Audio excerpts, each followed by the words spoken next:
안녕하세요. 뉴스앤법률 빅날입니다. 오늘 시간에는요, 이 간통죄가 폐지된 이후에 상간녀, 상간남을 상대로 하는 위자료 청구 소송에 관한 법률 이야기 자세히 나눠보도록 하겠습니다. 자, 오늘 스튜디오에는요, 김보람 변호사 함께하도록 하겠습니다. 안녕하세요. 안녕하세요. 네, 오늘 김보람 변호사와 함께 이 상간녀, 상간남을 상대로 하는 위자료 청구 소송에 관한 법률 이야기 나눠볼 텐데요. 자, 혹시나 배우자의 외도로 인해서 혼자 소가를 하고 계시다면요, 저희가 무료로 법률 상담 도와드리고 있으니까요. 02-2000-4855번 기억해서 전화해 주시기 바라겠습니다.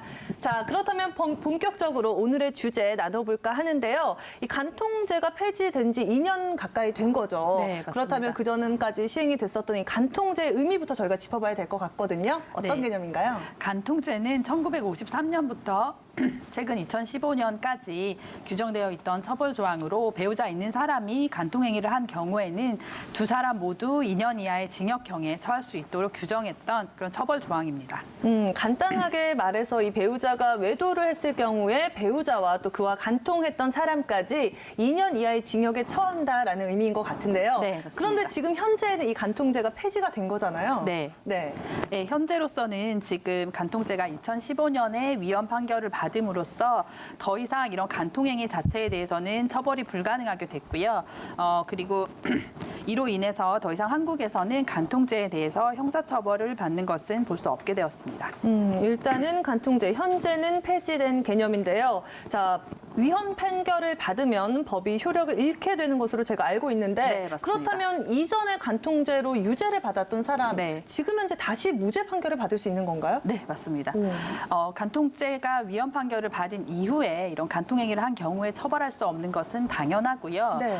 이런 간통죄에 대해서 위헌 판결이 있었던 2015년 이전에 간통죄로 확정 판결을 받은 경우에도 재심 청구가 가능합니다. 네. 쉽게 말하면 다시 재판을 받을 수 있다는 것인데요. 다만 이 간통죄 이전에 간통죄 위헌 판결 이전에 네. 간통죄로 유죄 판결 받은 모든 사람이 재심 청구를 할 수 있는 것은 아니고요. 우리 헌법재판소가 2008년에는 간통죄가 합헌이다라는 판단을 했었습니다. 네. 따라서 그 당시 이전에 이제 그 유죄 판결을 받으셨던 분들은 재심 청구가 불가능하고요. 그 기점을 기준으로 해서 2008년 10월 30일 이후에 간통죄로 유죄 확정 판결을 받으신 분들은 재심 청구가 가능합니다. 그러면 혹시나 지금 실제로도 재심 청구를 하시는 분들 많아지고 있나요? 사실 생각보다 많지는 않은데요. 네. 왜냐하면 그 전에 어떤 문제가 있었냐면 저희가 재심 청구를 통해서 무죄 판결을 받은 경우에는 네. 우리 형사소송법에서 일률적으로 공시를 하도록 되어 있었습니다. 그러니까 오히려 재심 청구를 함으로써 네. 자기가 이런 재판으로 유죄 판결을 받았었던 사실이 알려지는 다시 꼴이 한번, 돼서 네. 실제 이 위헌 판결이 있고 나서 이제 네. 간통 재심이 많지는 않았는데 그런 부분이 좀 개정이 되면서 오히려 작년부터 조금씩 하시는 분들이 늘어나고 있습니다. 네, 그렇다면 지금 현재 이제 앞으로는 배우자의 외도를 처벌할 수 있는 방법이 없어지게 되는 건가요? 네. 지금 간통죄 위헌 판결을 받은 네. 이후에 이제 간통이 합헌이다. 쉽게 말하면 부정행위가 합헌이다라고 네. 해서 뭐 이런 것을 불륜을 조장하는 카페도 생기고 사이트도 생기고 이런 웃지 못할 일들이 오, 많이 일어났었는데요. 이게 우리가 더 이상 형사처벌이 불가능하다는 것이지 여전히 민사상으로는 불법행위에 해당하기 때문에 민사상으로는 책임을 물을 수 있습니다. 배우자의 외도 민사상 책임은 물을 수 있다라는 것 같은데요. 네. 자, 그렇다면 이 상간녀, 상간남 위자료 청구 소송에 관한 궁금증 여러분들 혹시나 법률 이야기 있으시다면요. 저희가 오늘도 무료로 법률 상담 연결시켜 드리고 있으니까요. 02-2000-4855번 기억하셔서 주저하지 말고 연락해 주시기 바라겠습니다. 자, 계속해서 이야기를 나눠보도록 할 텐데요. 자, 그렇다면 위자료 청구 소송이란 무엇인지 저희가 또 알아봐야 되죠? 네. 어떤 건가요? 자, 소위 말해서 상간남 말씀하신 대로 네. 상간남, 상간녀 위자료 청구 소송이라고 해서 이제 간통죄가 폐지된 이후에 많이 제기되고 있는데요. 이것을 쉽게 말하면 말씀드리면 배우자 있는 사람과 이제 부정행위를 한 사람에 대해서 정신적인 손해배상 청구를 하는 것을 의미합니다. 아, 정신적인 네. 손해배상을 청구하는 것이다. 네. 자, 그렇다면 이 위자료 청구 소송이 진행이 됐었을 때요. 네. 그 청구료, 위자료 배상 금액도 어느 정도로 책정이 되는 건가요? 네, 맞습니다. 우리 민법에는 이런 불법행위에 대해서 손해배상 책임을 묻도록 규정은 하고 있지만 네. 금액선에 대해서 명시적으로 규정하고 있지는 않습니다. 그래서 법원에서 이제 직권으로 판단을 하게 되는데요. 일반적으로는 1,000만 원에서 2,000만 원 선이 가장 많이 인정되고 있고요. 네. 다만 이제 불법행위의 정도나 부정행위의 내용 이런 것들에 따라서 금액은 조금 달라질 수 있고 실제 제가 했던 사건 중에는 3,000만 원까지 인정된 경우도 있습니다. 오, 3천만 원까지 청구가 됐다는 거는 뭐 사건이 조금 심각했던 건가요? 네, 사건이 심각하기도 네. 하고 대부분 사실 소송이 제기되면 네. 두 사람 관계를 정리하거나 아. 이렇게 되는데 네. 이제 소송이 진행되고 있음에도 계속해서 관계를 맺었던 아. 그런 정황들이 있는 경우에는 네. 금액이 조금 더 올라갈 수 있습니다. 사안과 소송의 네. 정도에 따라서 금액이 달라질 수 있다라는 점까지 들어봤는데요. 자, 그렇다면 이 청구 가능 기간이 정해져 있을까요? 네, 이 상간녀 소송은 아까 말씀드린 대로 민사상 손해배상 청구이기 때문에 기본적으로 소멸시효가 적용이 되고요. 이 소멸시효라는 것은 부정행위를 한 사람과 그 부정행위가 있었다는 것을 안 날로부터 3년 그리고 이런 불법행위, 그러니까 부정행위가 있었던 날로부터 10년이 경과하기 전에 이제 소송으로 진행을 하셔야 합니다. 청구 기간도 딱 정해져 있다라는 사실까지 저희가 들어보고 있는데요. 네. 자, 여러분들도 혹시나 이렇게 배우자의 외도로 혼자 소가리하고 계시다면요. 저희가 어떤 법률적인 대응 방법이 있을지 자세하게 알려드릴 테니까요. 무료로 상담 연결 도와드리고 있습니다. 0220-4855번 연락해 주시기 바라겠습니다. 자, 그렇다면 다시 한번 또 이야기로 돌아와 봐야 될 것 같은데요. 제가 알기로는 이 과거의 간통죄는 그 현장을 딱 목격을 하거나 네. 이 증거로 딱 수집이 돼야 된다라고 들었거든요. 네, 맞습니다. 근데 위자료 청구 소송의 같은 경우는 어떻게 되는 건가요? 네, 예전에 간통죄의 경우에는 정말 그 간통 사실 자체가 입증이 되지 않으면 처벌이 되지 않았는데요. 여기서 우리가 민사상 손해배상 청구를 하는 경우에는 간통행위에까지 이르지 않더라도 부부간의 정조 의무에 반하는 일체의 행위는 불법행위로 보고 있기 때문에 좀 더 포괄적으로 보고 있습니다. 따라서 무리하게 증거 수집을 하실 필요는 없고요. 간통 자체에 대한 현장이나 증거가 없더라도 소송이 가능합니다. 요즘에는 카카오톡이나 문자 대화 내역 그리고 뭐 카드 사용 내역이라든지 네네. 두 사람이 함께 찍은 사진 그리고 동영상 이런 것들이 증거로 많이 제출되고 있습니다.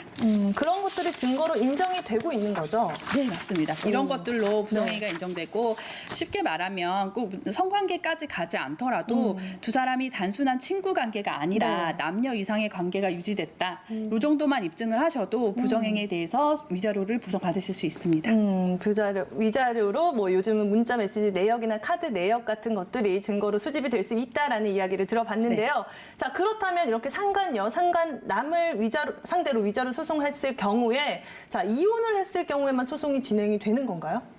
이 부분을 네. 많이 이제 잘못 알고 계신 네. 경우가 있는데요. 이혼을 같이 진행을 하거나 협의 이혼을 하시고 이제 손해배상 책임을 묻거나 네. 혹은 이혼 소송을 진행하면서 상간녀나 상간남을 상대로도 손해배상 책임을 묻는 경우에는 이제 가사 사건으로 분류되어서 가정법원이나 가사부에서 진행이 되고요. 그런데 내가 상간녀나 상간남에 대해서는 책임을 묻고 싶지만 가정 관계를 유지하고 싶다. 그렇다고 해도 네. 여전히 손해배상 책임은 가능합니다. 이제 이것도 민사상 불법행위에 해당되기 때문에 민사 사건으로서 동일하게 사건 진행이 가능합니다.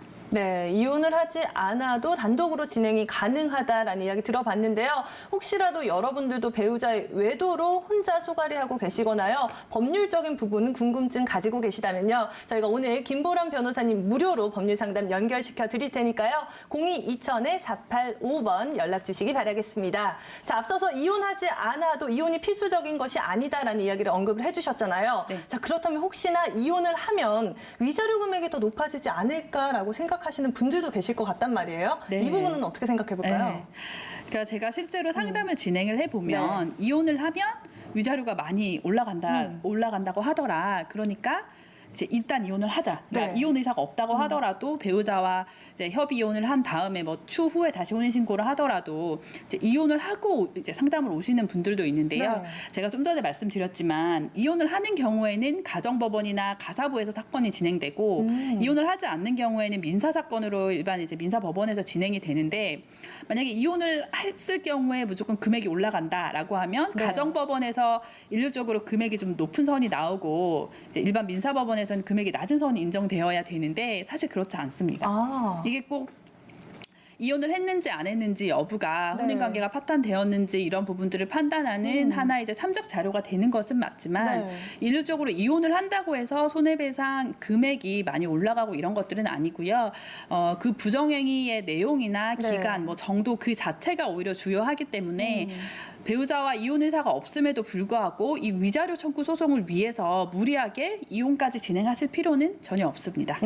위자료 청구 소송에서 이혼은 필수적이지 않다라는 점과 함께 네. 또 이혼을 했을 경우에 위자료 금액이 높아지지 않는다는 점도 우리 여러분들도 꼭 기억해 보셔야 될 것 같은데요. 네. 자, 그렇다면 배우자의 상간녀, 상간남으로 인해서 위자료 청구 소송을 지금 현재 또 준비하고 계신 우리 시청자 여러분들도 계실 거란 말이에요. 네. 이분들에게 또 한 말씀 해주신다면요. 네, 이제 간통죄가 폐지된 이후에 유일한 그 이제 소위 말하면 응징할 수 있는 방법이랄까 네. 이런 것들이 이제 상간녀, 상간남 위자료 청구 소송인데 사실 배우자의 부정행위를 발견했을 당시에는 저희가 이성적인 판단을 하기가 거의 불가능합니다. 맞아요. 순간적으로 너무 흥분하셔서 그 사실을 외부에 유포해 버린다거나 아니면 어떻게든 이 책임을 물어야겠다라는 생각에 무리하게 증거 수집을 하시는 분들이 많이 있습니다. 예를 들어서 뭐 도청 장치를 설치한다든지 뭐 이제 위치 추적. 위치 네. 추적 장치를 설치한다든지 이런 행위들을 하시는데 그런 경우는 또 처벌을 받을 수도 있는 네, 거죠. 맞습니다. 그 행위는 그 자체가 뭐 위치정보보호법 위반이라거나 통신비밀보호법 위반이라거나 본인이 피해자임에도 불구하고 이제 형사처벌을 받을 수 있는 리스크가 있기 때문에 이렇게 무리하게 증거 수집을 할 필요는 없고요. 본인이 갖고 있는 증거를 차분하게 정리를 하셔서 전문가 상담을 통해서 앞으로 어떤 절차를 진행하고 해야 되는지를 좀 준비하시는 것이 좋을 것 같고요. 그리고 저희가 소송을 진행을 하면서 법원을 통해서도 뭐 카드 사용 내역이나 이런 것들을 증거로 적법하게 받을 수 있기 때문에 우선 전문가의 상담을 받아보시는 것이 좋을 것 같습니다. 네, 맞습니다. 정말 배우자의 외도를 발견했었을 때는 이성적 판단이 흐려지기 마련이잖아요. 네. 하지만 무리한 증거 수집보다는요, 보다 더 전문가의 상담을 통해서 또 합리적인 대응 방법을 찾아볼 수 있다고 하니까요. 여러분들도 이 점 꼭 유념해 보시면 좋을 것 같습니다. 자, 이렇게 오늘 함께 해준 김보람 변호사님 좋은 말씀 고맙습니다. 네, 감사합니다. 네, 이렇게 오늘은 상간남, 상간녀를 상대로 하는 위자료 청구 소송에 관해서 자세한 법률 이야기 나눠봤고요. 저희 방송 끝나고도 계속해서 무료 상담 가능하니까요. 02-2000-485번으로 연락해 주시기 바라겠습니다. 자, 지금까지 뉴스앤 법률이었습니다.